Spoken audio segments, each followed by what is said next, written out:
You're all good. You're all good. Good afternoon. Good morning. Good morning. Good morning. Beautiful morning. Beautiful morning. Beautiful morning, folks.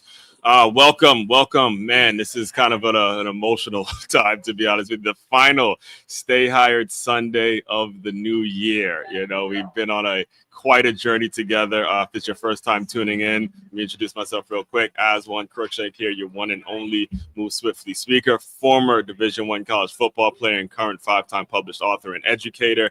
And what I do is I take the lessons from the game of football, the teamwork lessons, and I apply them to businesses. So you as business owners are moving in a cohesive team. And I have my good friend with me, man, a partner. But I hope you guys enjoyed the episode that debuted this past Monday. Miss Kimberly, welcome to the Yeah, final one of the year.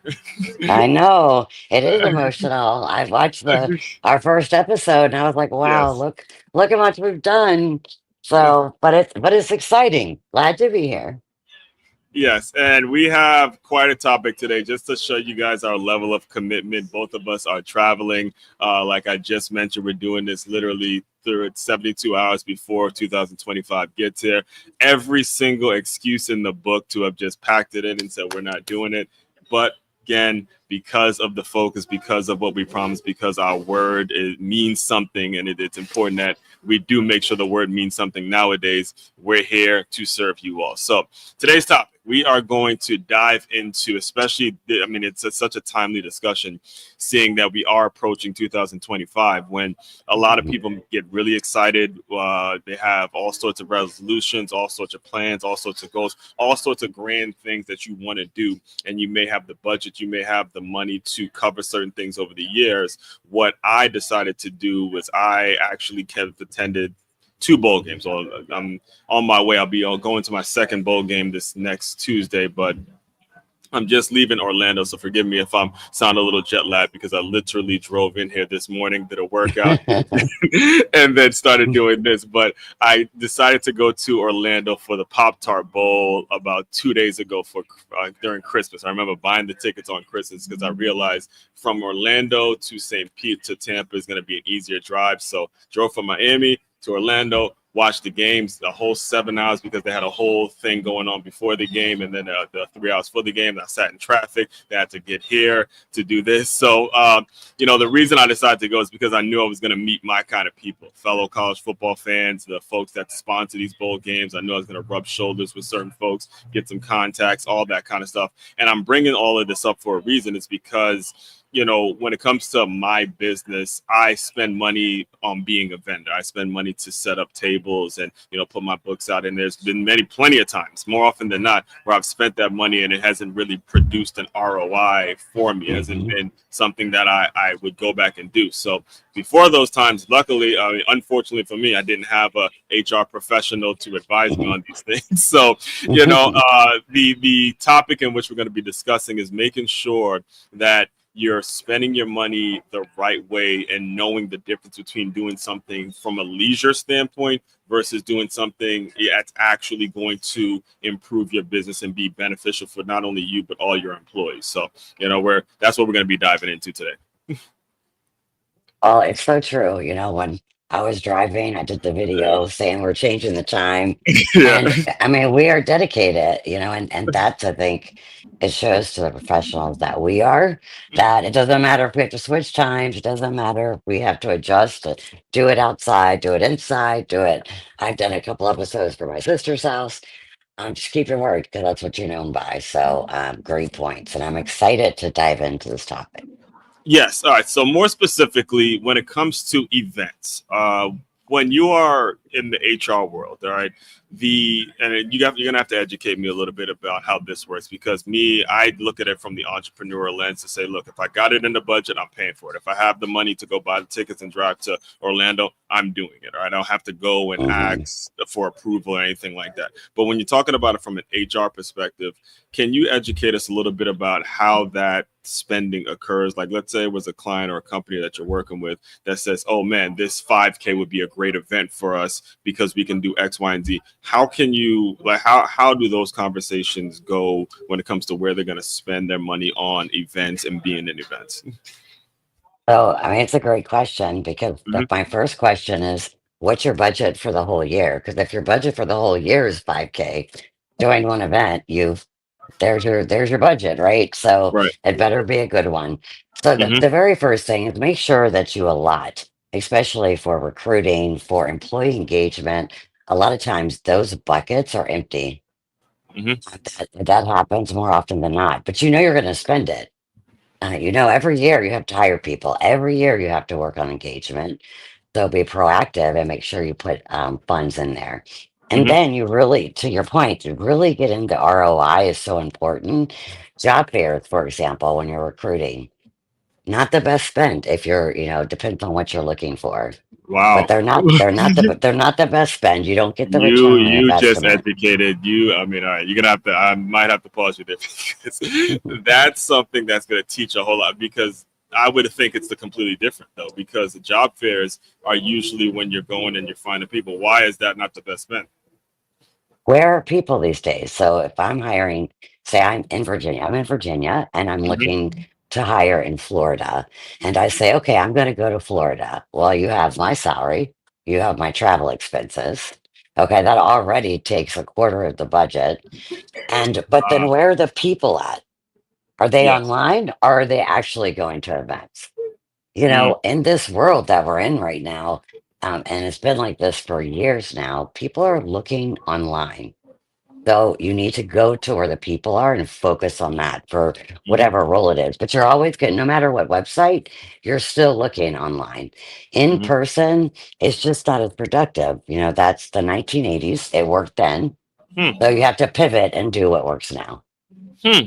All right. So there's one thing that you said that I think we got to dive deeper into because when you mention employee engagement, can you spend a little more time on that? Because Mhm. why I'll tell you what I was thinking. What I was thinking when it comes to my business specifically. Again, I have a book that is my latest book is specifically transferring D1, and we hear all about the transfer portal and all the messes causing in college football. So it made sense for me to be at a game, be at an event, talk to the fans, and figure out Right. exactly what the issues are.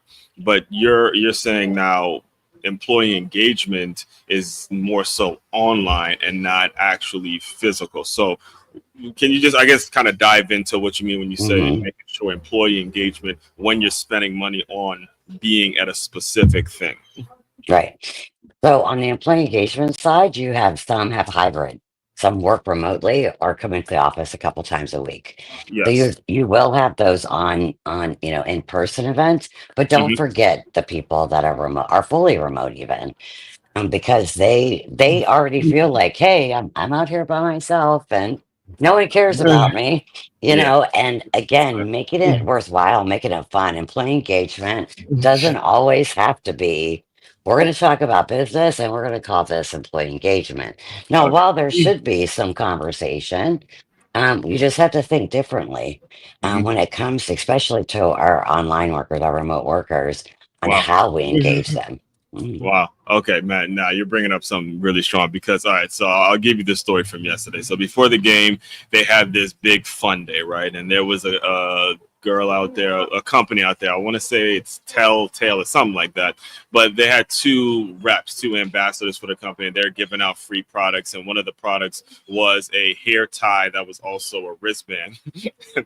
She gave me one, and I'm laughing because I'm like, yeah, because I'm going to need to here. And at the end of the day, I took it obviously, but and I'll be 100% honest when I say this, it went right into the trash. So Right. as I'm thinking now as the entrepreneur, it took money to actually put the budget aside to get these free Mhm. samples, to get them the people that actually give it to me, to get them paid, plus what you spent to make the samples. All that stuff is like taking money and throwing it down the tube, especially when Far you away. are not directly. I'm 1,000% sure the founder of the company isn't the person that's out there giving the stuff to the people. Right. Now you pretty much just wasted your product and wasted what potentially could have been your profits because you gave it to somebody that clearly doesn't need a damn airtime, but Right. somebody was going to Exactly. give it to you anyway. So when it comes to finding the right event and aligning it with I guess mixing it with because there has to be some person to person element but also understanding what the online aspect to it is. Right. What advice do you give any owners that are faced with this dilemma? Because that's really what it is. It's a dilemma to where The budget is there and the money has to be spent. So it's not one of those things where you have the money there and you just look at it and say, look, I'm going to save it. No, it's there to be spent on something. And if you make the wrong Right. decision, that's your ass. You are either you're going to go out of business or you're going to get fired by your superiors because you basically wasted their profits. So you think about, it depends industry wise too, right? Yeah. But the first thing I would do is ask my people, because if you have a budget, then say, hey, we have X amount of dollars, for the whole year. What are Mhm. some things that you would like to do? That's where you're going to have the return on investment. Mhm. I've seen people buy books and say, we're going to go through this book together. Well, does everybody like reading? No.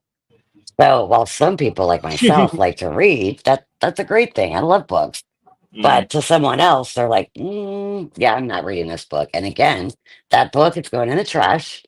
So you Mhm. wasted, whatever money that you spent on it, and Mhm. you're not going to get that engagement. So ask because it can be done. You can blend people and, different likes. Are you always going to make everybody happy? No, let me say that up front. But Mhm. if you ask them their opinion on what they would like to do, they're going to tell you. Even if it's, invest in their learning. Like, for example, they want to get a certificate in something, then either bring somebody in to teach them that or let them take an online course. Mhm. So give options. You could have an in-person option and a remote option. So it All doesn't right. have to be the same thing as well. So great point when it comes to ask your people, but the question now becomes, who is your people employees, or are you talking about your people as Yeah, customers and clients? employees. Right. I'm talking about Got I'm helping a customer. Like it. one of my clients needed the same exact thing. They didn't know what to do. They're a Hmm. large hybrid population. And they're like, how do I Uh, make everyone happy? Right. I got you. I And got so I'm you. helping a client figure out their employee engagement Right. budget for the year and how to spend it.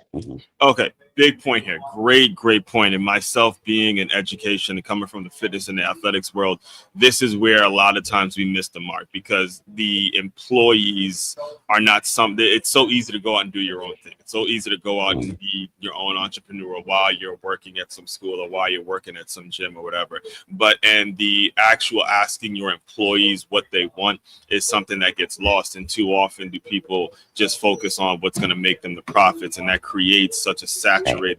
saturated market. But what you're saying is to now, if you're a owner, if you're a manager listening to this, is you have to know what your people actually are going to want to go out and do. I have this conversation all the time with a fellow colleague. Is we're trying to start up our own, youth sports program, but the problem is too many other employees, too many other staff members make it sound like it's work. Anything that sounds like work to them, they don't want to do on weekends. But for us, it's Right. not work. And when it comes to finding the right event, when you ask your right people, excuse me, when you ask the people the right questions, you're gonna know what every staff member is gonna want to do, and it won't feel like work, and it's gonna feel like a natural connection between Right. them and the customer. That's your job, business owner. That's your job, manager. That's your job, the person that's controlling the money. That's your job to make that connection. You cannot expect and I'm just kind of going back to what I told you earlier. They must have been like maybe girls in their early 20s, college age girls. They just want to give the product out to anybody, so they come back and say, hey, That's their I job. don't have any more. And that's not their fault. They don't have the experience. They don't know, Right. hey, I'm going to use my common sense and think about, hey, I'm not going to give it to a guy that's, going bald. But, when it comes to what you guys have to do as employees, you got to train your people and you got to know your people. Yes. Hmm. Putting focus groups together. So, Hmm. for your Oh, that's another example, good point. Yes. so putting focus groups together and having other employees ask employees, Hmm. sometimes you'll get a better answer and then bring it back and put it together.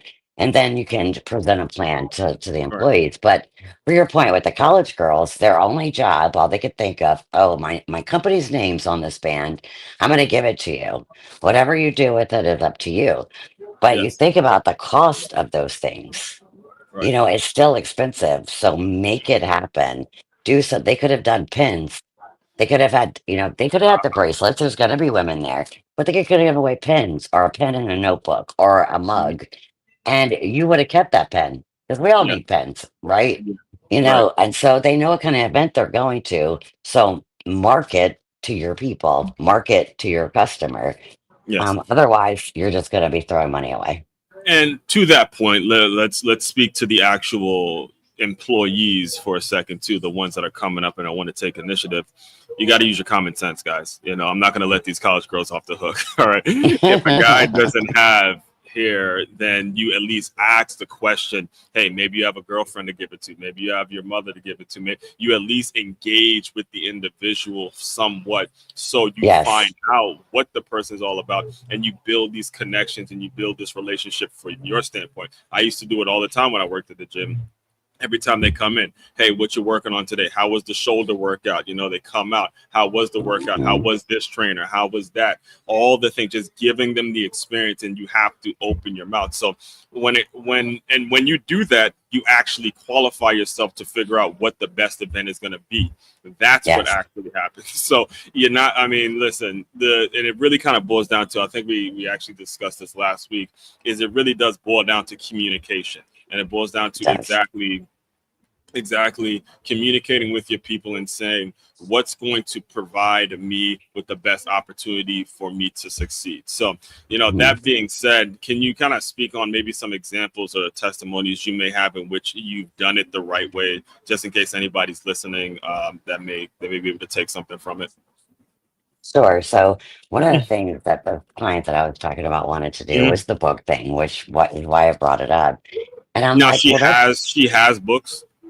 yeah, but it No, was he. a gentleman, but he had books and he Mhm. wanted to everybody read this book together.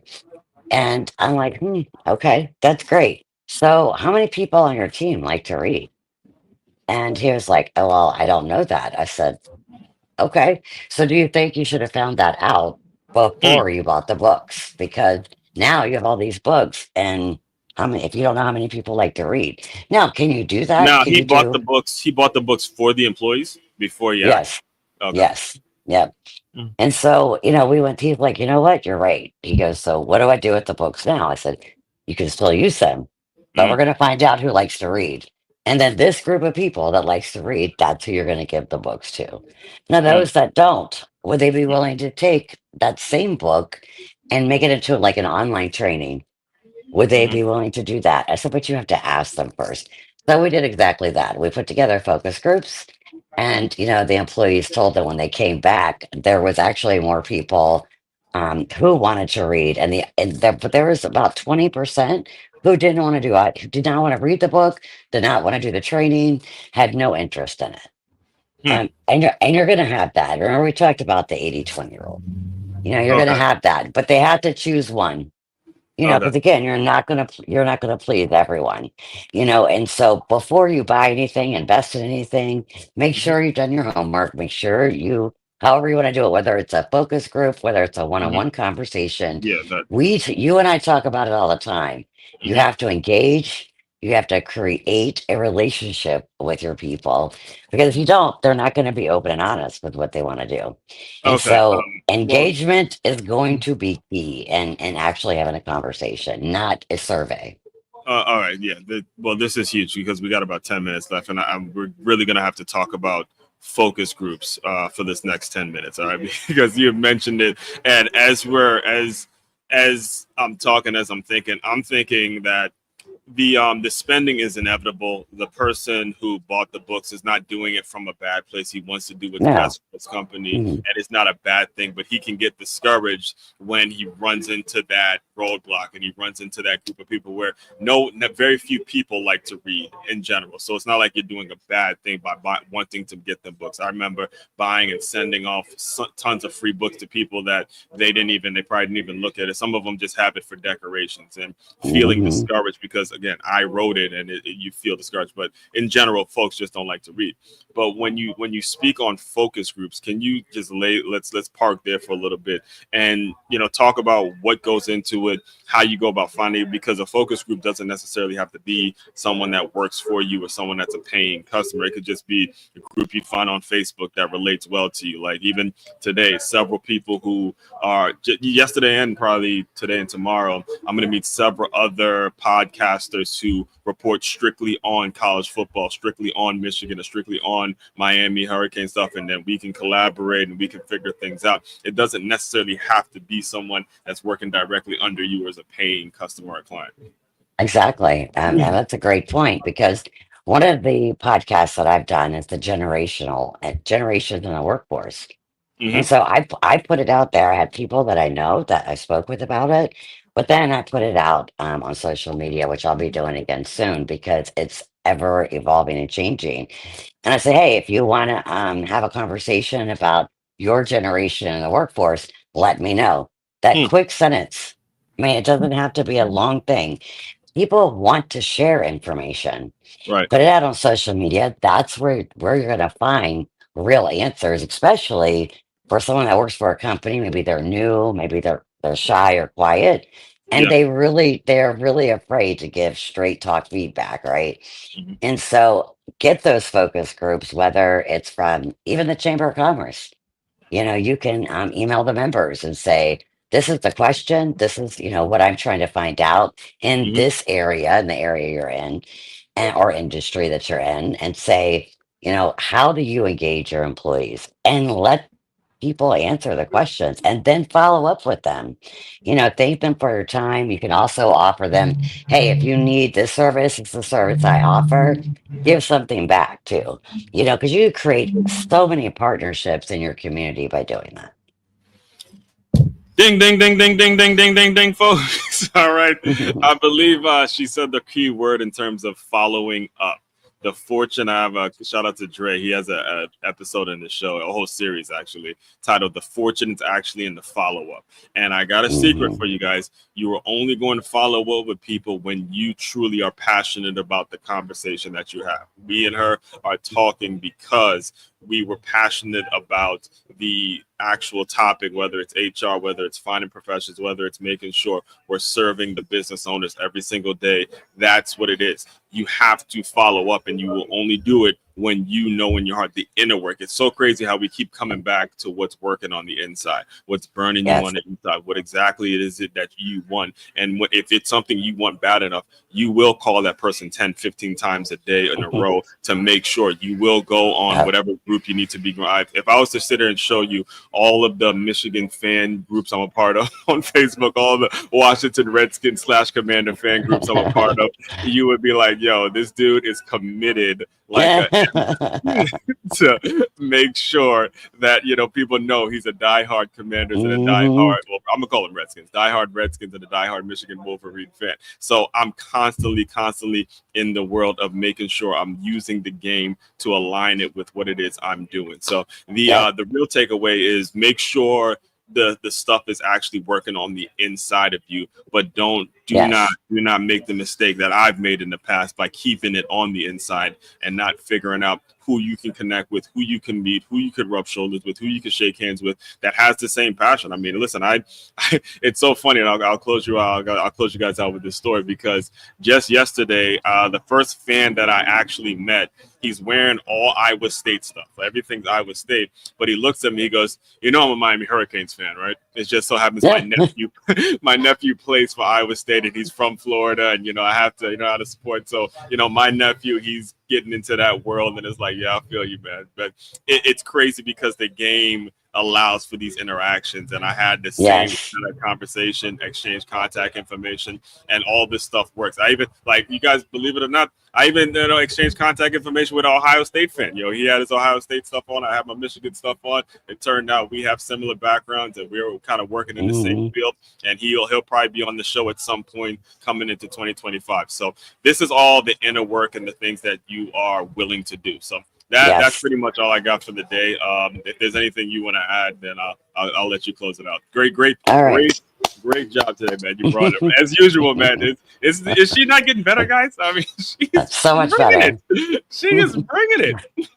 She didn't even know the topic until maybe yesterday, or just Yeah. now. No, she's ready to roll.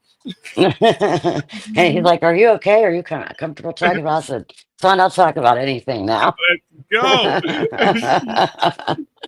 So you see, and that's the thing right there. You know, just like you do a focus group with your people, you're gonna do a focus group with yourself to get better. So, Yes, ma'am.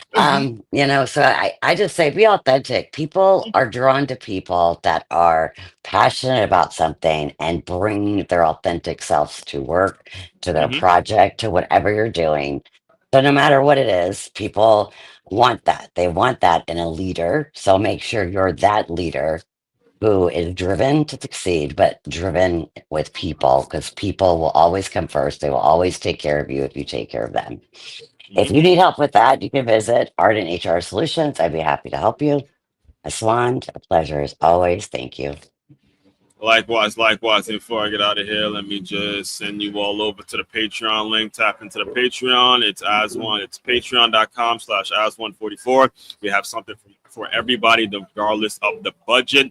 Preseason, regular season, postseason. Just tap in there for more information. Everyone out there having an absolutely incredible, incredible new year. Don't make resolutions, make goals because resolutions end.